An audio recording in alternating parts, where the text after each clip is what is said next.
Infighting inside the White House when two of the president's top advisors are reportedly battling it out. One, the Trump son-in-law, Jared Kushner. The other, that guy, Steve Bannon. But is blood thicker than Bannon? Then Governor Cuomo cuts a budget deal with lawmakers in Albany. We're going to show you what's in it and what it means to you and what it also means for one governor. Also, the opioid epidemic in our area. A young man dies of an accidental overdose. Now his mother visiting high schools and trying to save lives. We sat down with her to talk about her important mission. Good evening, everyone, and welcome to RFL. I'm Richard French. We begin tonight with a power struggle at the White House between two of the president's top advisors, his son-in-law, Jared Kushner, and Steve Bannon. President Trump landing back at the White House, and right there with him, Chief Strategist Steve Bannon. The show of a united front comes after days of West Wing tumult. Bannon and the president's son-in-law and senior advisor Jared Kushner feuding over a growing ideological divide.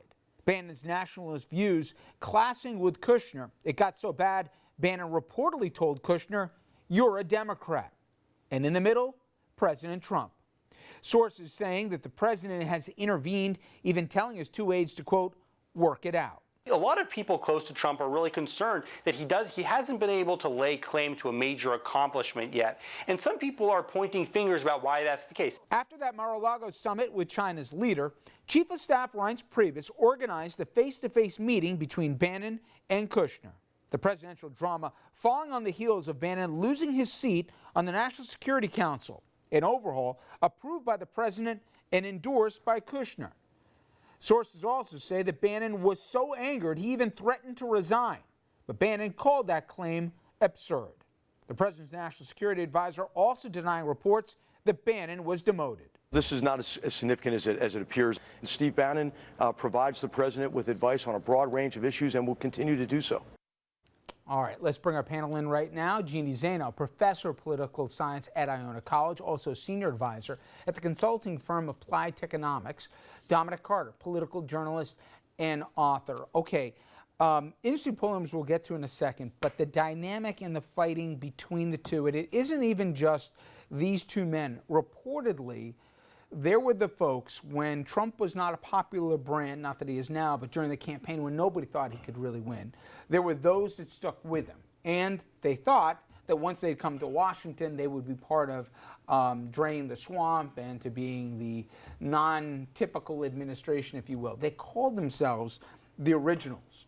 They view themselves at war with what they call the establishment, which are the other folks populating the other cabinets, cabinet offices, etc.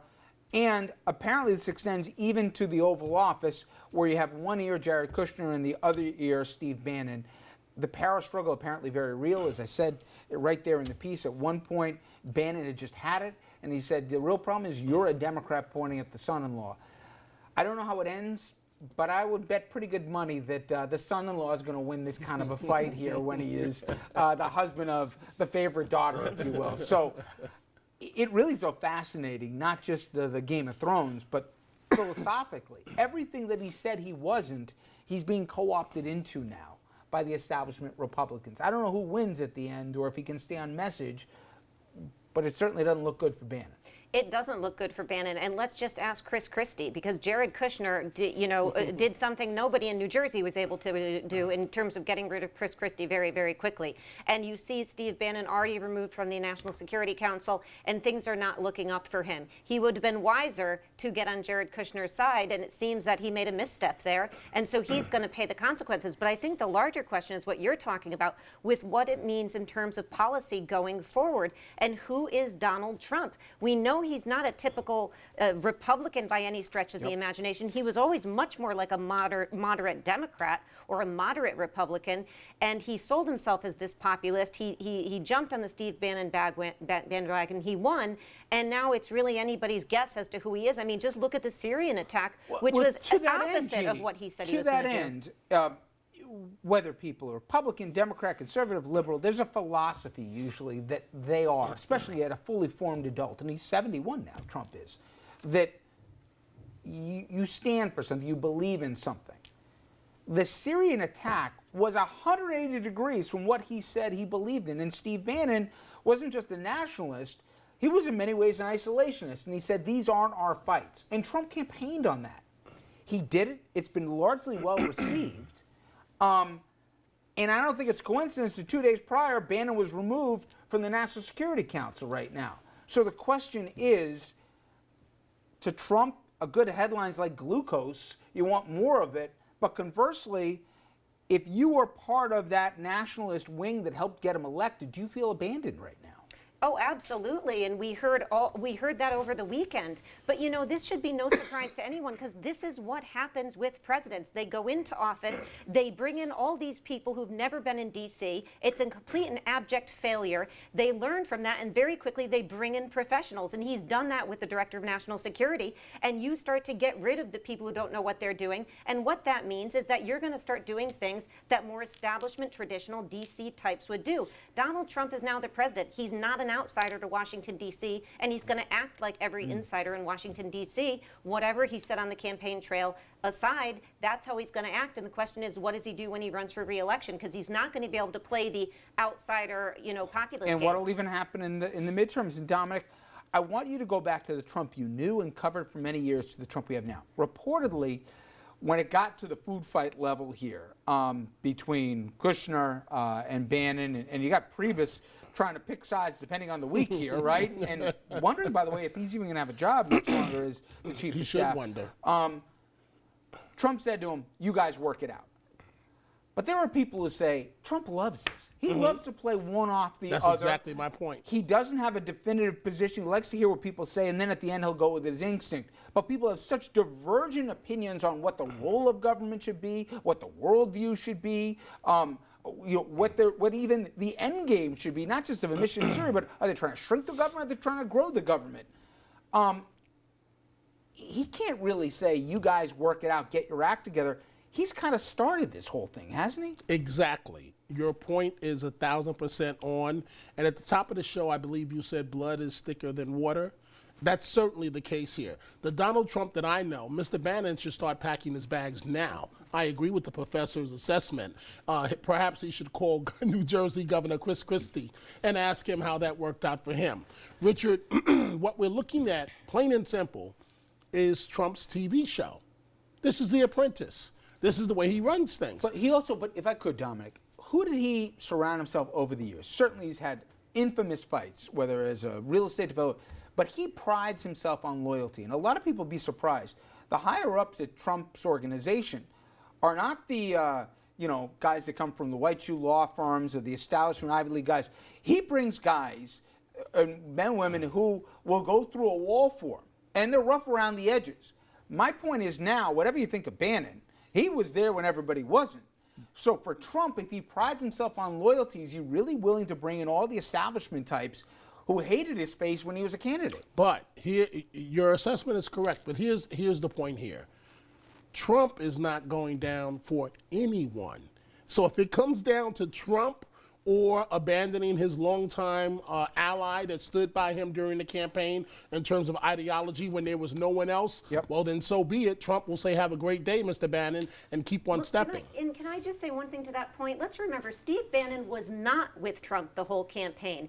The Mercers were with Ted Cruz, and Steve Bannon was with them until, what, August or September? Maybe a little earlier. So I think, you compare him to somebody like Jared Kushner, who actually was there when the going was really rough at the beginning, and obviously all the way through. Bannon with turning things around. With turning things around, but he came in towards the end, Right, and so I think it's a difference. Part of your world is you can look at poll numbers and give an idea, and there's a few interesting numbers in terms of where people feel or not. And almost every poll in terms of actions this administration had taken have been negative, frankly, for the last 70 days. This runs counter to that. The majority of Americans support the airstrikes on Syria, and by, I think, a pretty healthy margin right now. My question is this a one-off, or does the president say, a muscular approach might work here? Forget about this whole thing about us worrying I'm only the president for America, not the world. Do they do more of it? They could have done a much larger, strategic attack here. They didn't even take out the runway. The runway was up and running less than 24 hours later, and there's 4 other airfields in Syria that also are launching some of these Syrian jets. Do you think he liked how it worked and he wants to keep finding headlines?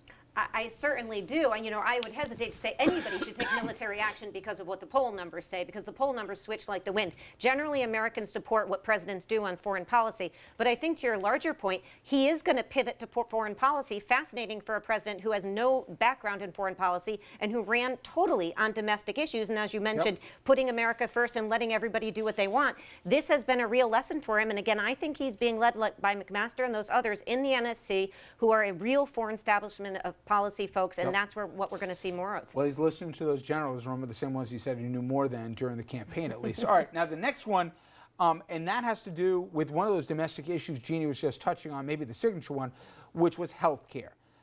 When asked if the failure of the GOP health care bill, how they felt about it, look at those numbers. 52% were relieved. So my point is, I think he knows this number and can appreciate it because he said things over the time that, listen, let's just table this thing till 18 or whatever else. But House Republicans said, no, we voted on this thing 60 times to repeal it or whatever it was. We promised we were going to replace this thing. They almost don't care what they replace it with. They want to repeal it.